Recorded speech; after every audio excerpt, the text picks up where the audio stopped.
Well, good morning, everyone, and welcome to this month's coffee hour. We are super glad and honored to welcome our guest speakers today from the Special Districts Association, the Executive Director, Ann Terry, and Anthony Sandoval, and they will be graciously walking you through all the services they provide. Some of you already have a partnership or a membership through them. Different speech. You have your membership through them and the Colorado Special Districts liability pool for insurance purposes, but they offer so many other options and trainings and support for conservation districts. So we wanted to allow them the opportunity to share all the good work that they do with and for conservation districts across the state. And we welcome them to the coffee hour. So Ann, it's all yours. Thank you for coming. Thank you. I have my coffee, which is only my second cup. And anybody who's known me for a microsecond knows that's just not going to be the last coffee I have today. Anyway, thank you so much. It's great to be here. Anthony and I were thrilled to be asked to join your coffee hour. SDA started and it stands for the Special Districts Association of Colorado. And let's just say it right from the beginning. It is to support all different types of special districts, and their boards or trustees, and then also our partners. So it's not just what people think of as park and rec, metro districts, Title 32 districts. We have river districts, conservation districts, conservancy districts, library districts, mosquito districts, pest control districts, cemetery districts. All of those are outside of the Title 32 category. And many of those district types have been members since 1975 when we started. We were brought to being by two men, Jim Collins and Tom Grimshaw. And Tom was an attorney and was also in the state legislature, and Jim was going to law school at the time. And Tom turned to him and said, we need something to protect special districts and to somehow figure out how to get some liability insurance that isn't so sky high. And so the liability insurance didn't come on until a little bit later. But SDA started in 1975, and in 1978, we had a conference, and I believe there were 30 districts in attendance, and like 300 districts had joined. So we started small, and right now we're at 2,700 districts. There are about 33-ish, give or take, in the state of Colorado. And of course, it's not a mandate to belong to us. But many districts do belong to us because we also have these other resources, such as our Colorado Special District Property and Liability Pool. And we have the Colorado Employees Benefits Trust, which is an acronym, of course, CEBT. And that's a healthcare trust. And they provide a variety of different healthcare opportunities and programs for members of special districts. So those are kind of our tied-in programs that bring people to the SDA. Now, we'd like to also think that they come because Anthony is the director or the leader of our Leadership Fellow. I'm just going to call you Director of Leadership Fellowship. So that is something we do every single year. We have between 45 and 55 fellows. They come together and meet 4 to 5 times. This year, we're going to also add some online versions. And it's really a nice, tight-knit, they become a very nice, tight-knit group, thanks to Anthony's leadership. And then we're doing this year with our designated election officials, and that's for districts that have elections. And elections are, scary and big and have all these laws that have to interact with each other. And so you have to have what's called a designated election official. And because every district that has an election has to have one by statute, all that scariness usually gets dumped on the person who knows the least amount of about running a district or running an election. So this year we're starting a fellowship or a group for our designated election officials. But generally, we talk about employment. We talk about the new laws that have passed and how they may impact our members and other local governments. We also talk about how to navigate difficult situations with other board members or community members. And we do those around the state. So hopefully if we're in your corner of the state, you would be able to join us. If you have any questions about that, of course, we're happy to answer them. And then we call this our crown jewel, and that's our annual conference in September in Keystone. And it's 2.5 days, and we feed you, so we don't want you to feel like you have to go try to find something in the shoulder season in the mountains, but it's breakfast, lunch, and a dinner or very heavy hors d'oeuvres, might as well be dinner. And we have keynote speakers that are usually around a theme of either leadership or some civility, things like that. And they're usually outside speakers. And then we have breakout sessions. We run 3 to 4 tracks of breakout sessions, and those are financing and open meetings and how do you deal with the difficult people. It's really deep dives of the things that we hit in June. It's a lot of fun, and if you're able to join us, great. If it's something that is price prohibited, we are happy to provide scholarships for the registrations. And believe me, there is no 18-page application for a scholarship. Just let us know and we could make it happen on our end. But it is in Keystone on the 13th. No, I've got this wrong. The 11th, 12th, and 13th. Tuesday, Wednesday, Thursday. Right, Anthony? 10, 11, 12. 10, 11, 12. Okay. See, I didn't have that right. So we're there a little bit early in September, and it's crisp air and beautiful mountain air. And the leaves are starting to turn, so it's not too tough a duty for those that are attending. Again, you all are more than welcome to join us for that. And then we have associate members, and our associate members can do everything our regular members can do except for vote. And our regular members are either appointed or elected officials to boards. And the associate members are like our insurance, our engineers, lawyers, accountants, conservation groups, water, infrastructure, anybody who wants to join. It's about $250 a year. So it's kind of a steal. And then they have, again, the ability to have access to all of the members and work very closely. So management companies that manage many of the districts are also in attendance, our accountants. And we have several tree organizations like Swingle it belongs, and some of the other organizations that deal with soil and water, lots of water. So anyway, Anthony, I'm gonna turn it over to you and let you give a little piece of SDA as well. Sure. Thank you, Ann. And as mentioned before, our leadership program and or the Leadership Academy, what the intention of this academy is that we wanted to take out the topic of special district and really focus on the core of each district, and that is the people. And so we want to provide a way to build on their leadership skills.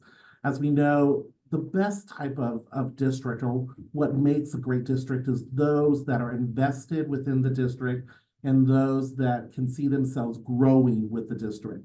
And so with the Leadership Academy, we provide keynote speakers that will come and talk about just a variety of different topics when it comes to leadership. We try to make them have a topic that is really close to home, or it's something that they can take. We talk a lot about their leadership tool belt. And so what can we provide? What skills can we talk about and provide for each of these individuals to see them grow within the district? We also will then touch base with them on a weekly basis. So on Fridays, I'll send out an email that just talks about something that has to do with leadership. I say it all the time, leadership is not brain science. It really is these particular skills that you constantly just need to be reminded of. And that is what we do with our academy. Of course, as Ann says, SDA loves to feed you. So usually we'll do it over a lunch period. We'll have lunch brought in, and we'll do it at a facility that is normally around the Denver metro area. We do go far north, we do go south as well. But for those that are on the western slope that cannot make one of our trainings, we also are going to begin a new venture with doing some online meetings with our leadership fellows to cover a variety of skills as well.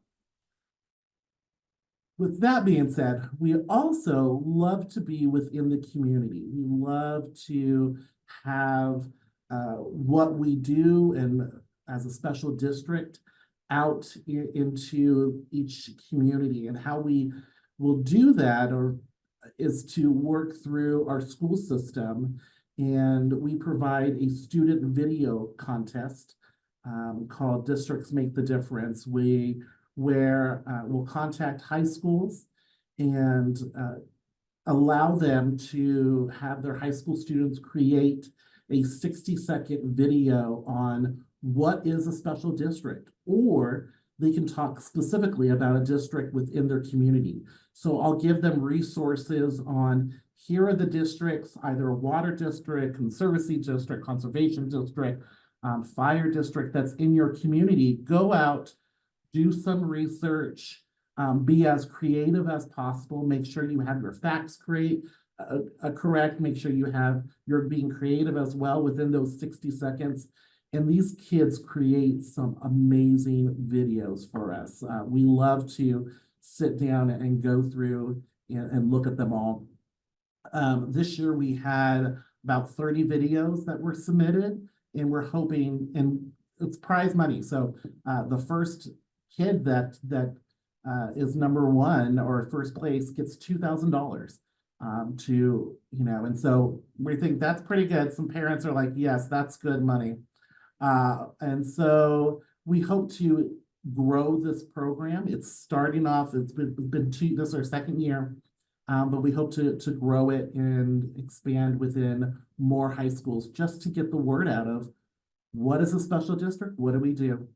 And then also, and we'll continue more on another portion is our legislative work and what we do there on the ledge team. And Anne, if you want to continue with that little tidbit. It will. That just leads right nicely. Oh my gosh. I obviously need more coffee or learn to speak English a little bit better. So we also have resources, and one of those resources is our board member manual, and it has everything you would need around open meetings, campaigns, personnel matters, FMLAI, board meetings, and things like that. Now, it's not 100% directed towards one type of district or another, so you've got a lot of Title 29 processes in there, and that is a membership benefit that we want to send or provide to everybody. It does not cost.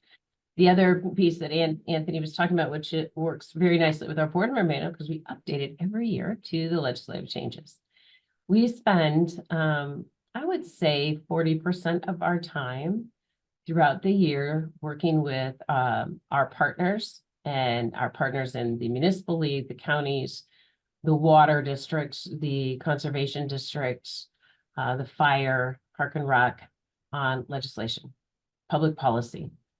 How, we have a public policy agenda that we put forward every year. So we always call that our offense. And then we play a lot of defense. So in the tax world, in finance, this last year, the legislature, I was a representative on the Property Tax Commission. And then in the last 3 days, a bill was introduced that we actually had a little more of a heads up about, Senate Bill 233 on property taxes. And so we didn't support the bill, but we were brought in to talk a lot about impact. And while I think it could have been a whole lot worse, our lobbying team was able to get rid of some of the uber evils of that bill. And it was signed yesterday by the governor and applauded by many on both sides of the aisle that it would provide relief to property tax owners and at the same time not lose services to our local governments. We'll see about the second part of that. But then finally, and then I'll be quiet, happy to answer any questions. We have a national coalition of special districts. We created a national coalition along with our partners in 5 other states. It was at the time Utah, California, Oregon, Florida, and Colorado.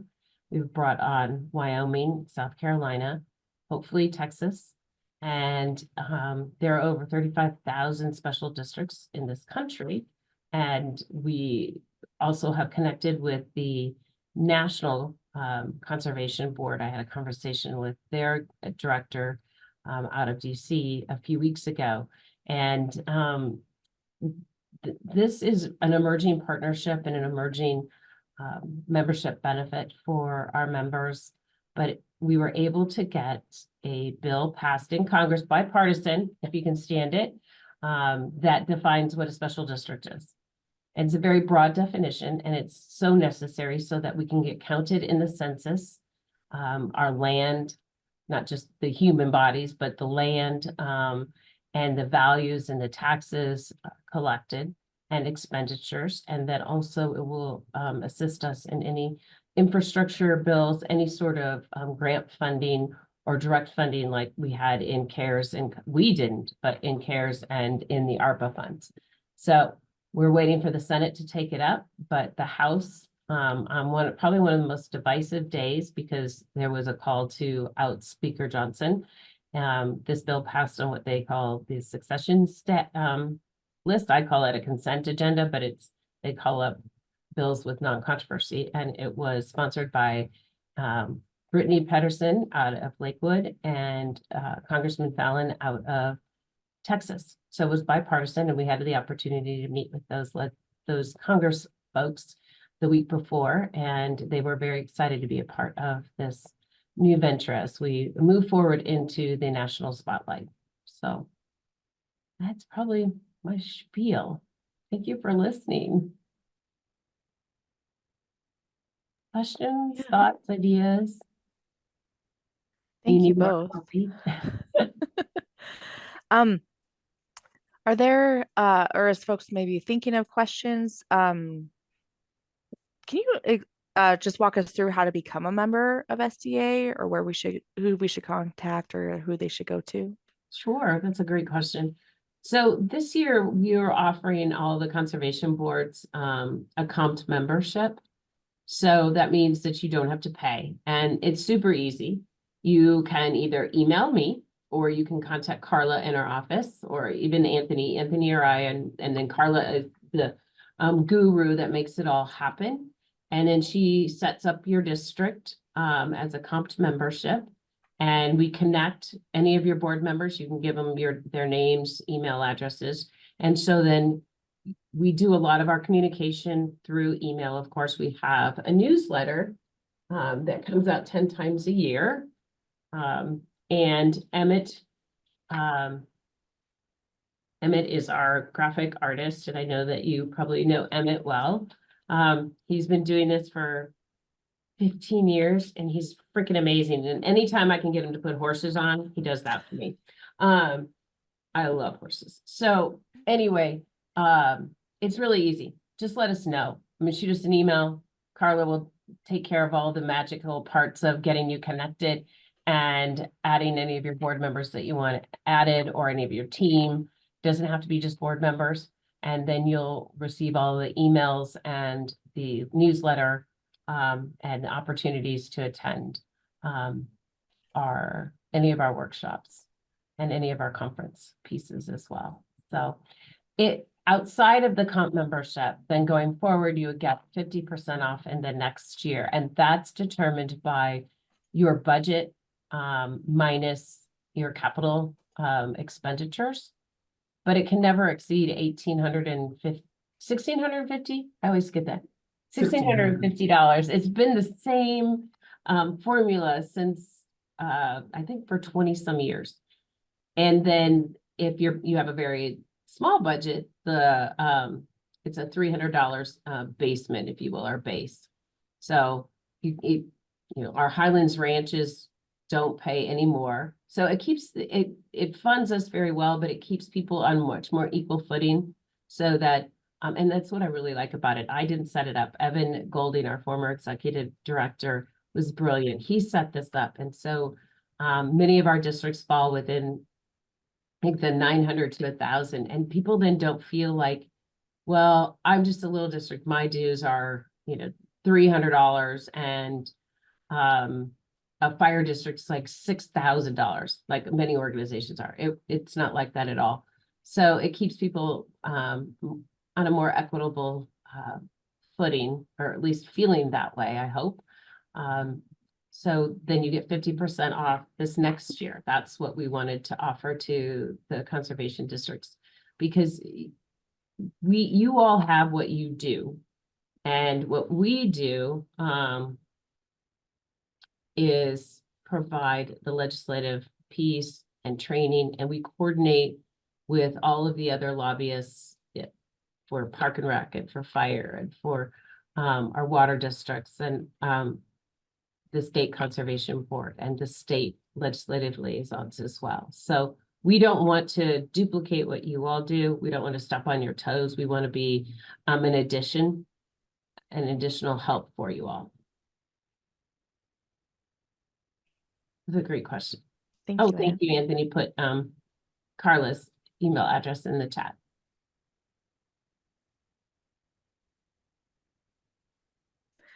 Penny has the question on this district. This discount only applies to new memberships, correct? Not existing members. This year, yes. Yeah, members that had not, conservation boards that had not been members. Yes, exactly. Yes, okay. Sorry. Thank you. Thank you. One of you went over a whole bunch of great tools and trainings that you all offer. And I'm a big fan, and not just because of Emmett Jordan, who is on our state conservation board doing them, but I've been a fan of a long time for the newsletters, and they have so much good content. And I just wanted to kind of give a plug, but also if there's, what kind of things can they expect to see in those newsletters? Do you have like a target approach for those, and what can they kind of expect in those? Nikki, that's also a very good question, because we have some notices and articles that we cycle each, like you've got to get your audit in June, workshops in June, conference in July, or we start in July, but conference in September. But here's the beauty of it. Emmett works with our production person, who is Megan. She's our communications director. And they've worked together now for 11 years, 10 years, something like that, 12 years. And they're really good together. So we are open to anything you want to submit. I mean, Emmett submitted an article that was in last month.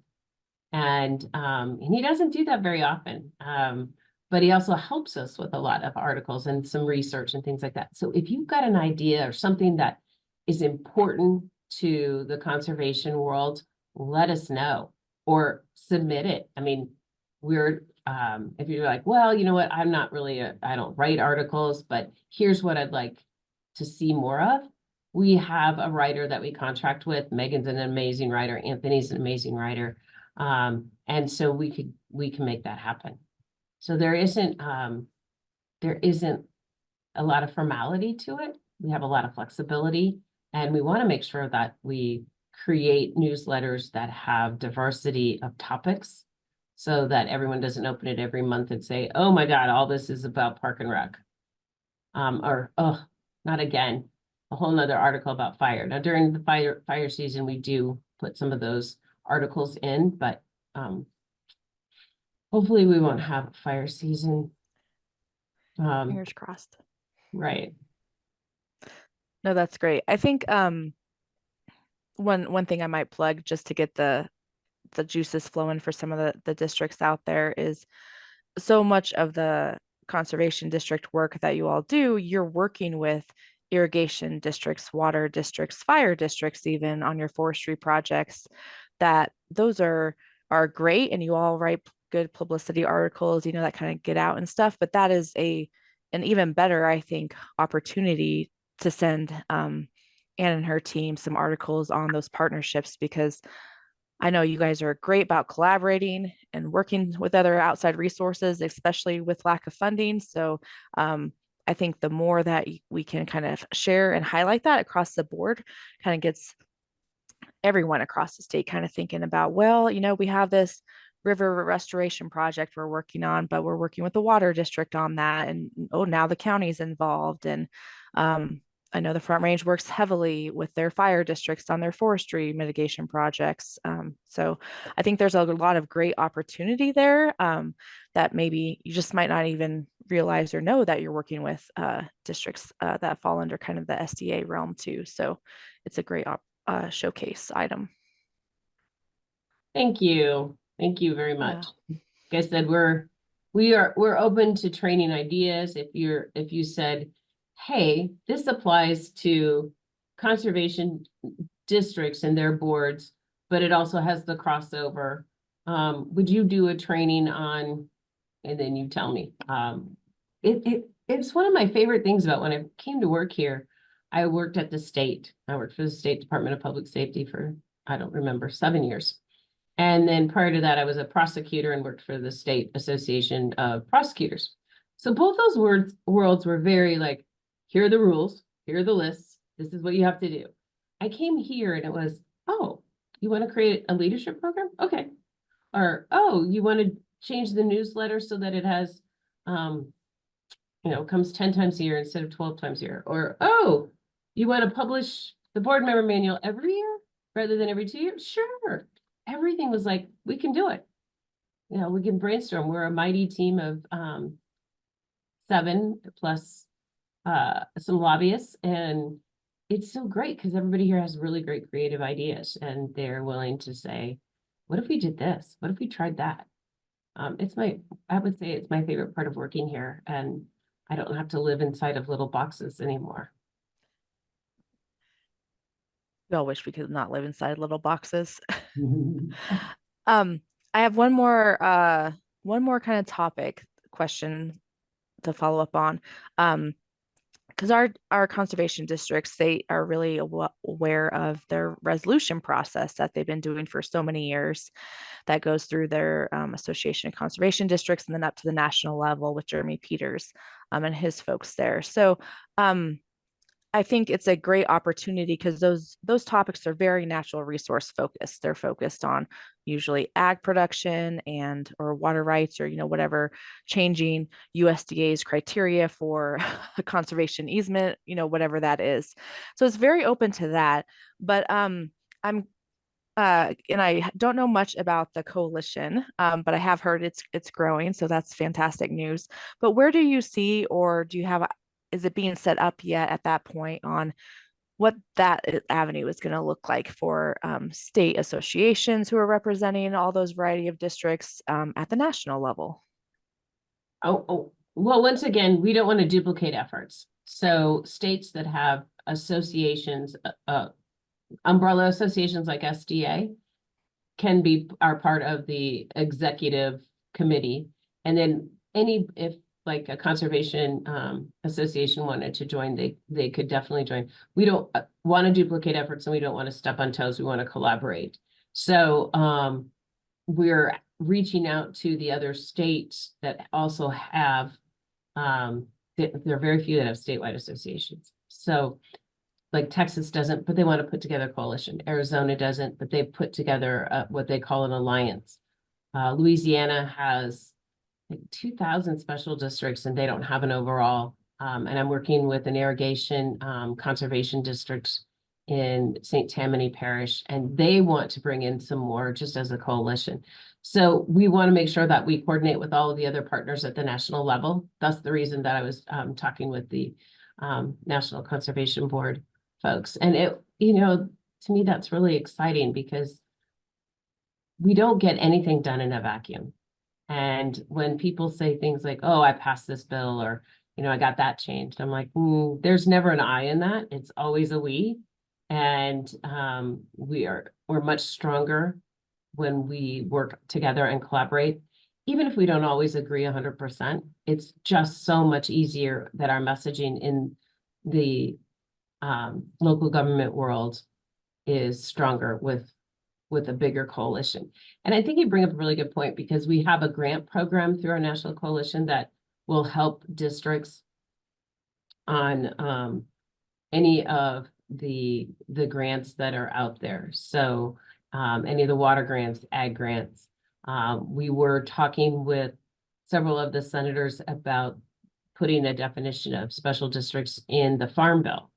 And I grew up in the Midwest farm country, and I didn't grow up on a farm. I always have to say that to people, because then they might ask me something I don't know, but my mother did, and my uncles and my aunts are all farmers. And in the Midwest, we call them farmers, not ranchers. So they are all producers. And I was just home this last weekend, and my mom was asking me about the Farm Bill, actually. And I said, well, they'll reauthorize it, but they're going to play games with it, and they need to reauthorize it. And so that is something that we will also continue to work on, is to make sure that special districts aren't left out of those types of that information getting out there. So we provide that information through our website. Anybody can sign up to get our weekly federal updates. Water infrastructure grant programs are also available to special districts. So all of those things are resources, but Nikki, bring up a really good point. We want to make sure that we stay connected and collaborate, because that's the only way we'll ever get anything done. Yeah, well, and I'm also excited about, like you said, the collaboration and partnership, because that I serve on the National Association of State Conservation Agencies, so we work a lot with Jeremy and NACD on lobbying. But having someone else join is always good. It's always good in numbers, and working together to find the best solution to move forward. So we're excited about that opportunity there. And typically, the State Association for Conservation and folks, they don't dabble in the election or the mill levy or Tabor, right? And you guys do such a good job with that is really where I see kind of the difference, but the partnership really being strong and supporting in that aspect. So thank you for explaining that too. Oh, sure. Yeah, we definitely, we can't do it all, and no one can do it all. So we have to have these partners and build these coalitions so that we can better serve all of our members and better serve the country. I mean, I know we're 50 states, but we also, our rivers don't know where the state line is. And, our industries need to be able to cross state lines. So it's so important that we have all of that information to work together. Okay, I have asked way too many questions. So anyone else, I gave you plenty of time to think of your own, but anyone else have anything else for Anne or Anthony? I have a quick question. Anne, Anthony, thanks for being with us today. I was just poking around the website, and I didn't find it quickly enough, but could we get a link to sign up for those weekly federal updates that we could share with the districts? That would be like a super useful tool. And then I also wanted to ask, having that comped membership for districts that aren't participating yet is like such a generous and like useful resource. Our field staff that meet with districts across the state, we could like share that widely, and I really want to push that for districts who aren't participating. Is there a deadline for that we should be passing along, just to make sure folks like kind of get in there before that opportunity passes? No, but okay, we'll take you anytime. And I got to tell you, if somebody came in November, I'd probably comp them for, the rest of that next year, just because that seems to be the right thing to do, so that they are not like, oh, I got a month. We're all busy. We all kind of miss things, or, you know, it's like, okay, how's this gonna play? Or I'll do that later kind of thing. So, no, we don't, we get to be so flexible. It's really fun. I'll put in the chat the NSDC website. And then I was just looking really quickly, Coalition News, and I'll put that's where you would sign up for the weekly updates. And you just put in your address, you know, your name and your email address, and they make it so easy. Perfect. Thank you. I really appreciate that. Of course, we love it.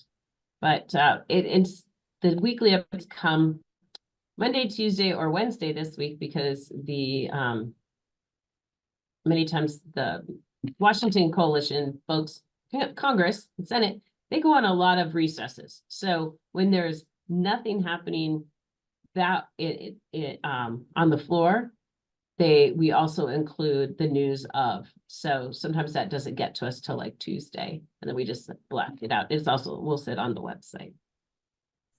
So yeah, sign up there. You can definitely sign up. You don't have to pay to sign up to get those. Okay, perfect. Thank you. I appreciate it. Of course. Yeah, the more the merrier. Great. Anyone else? Well, if you all think of something, you're welcome to email us or call us. If you sign up and you get an email blast from Anthony or myself that says, and it looks like, oh, it's just an email blast, if you hit reply, it will come back to whichever one of us sent it, and we'll answer your question. I mean, it comes right back. It doesn't sit in spam.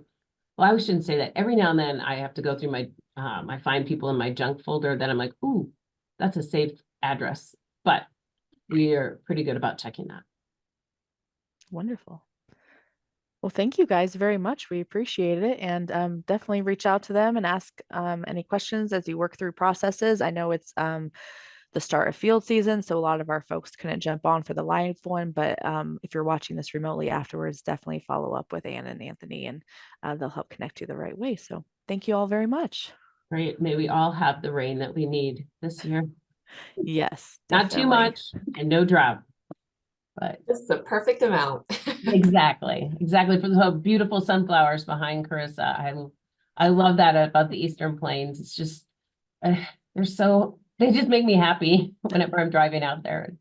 Like, oh, I love that. August. Instantly happy. Yes. All exactly. right.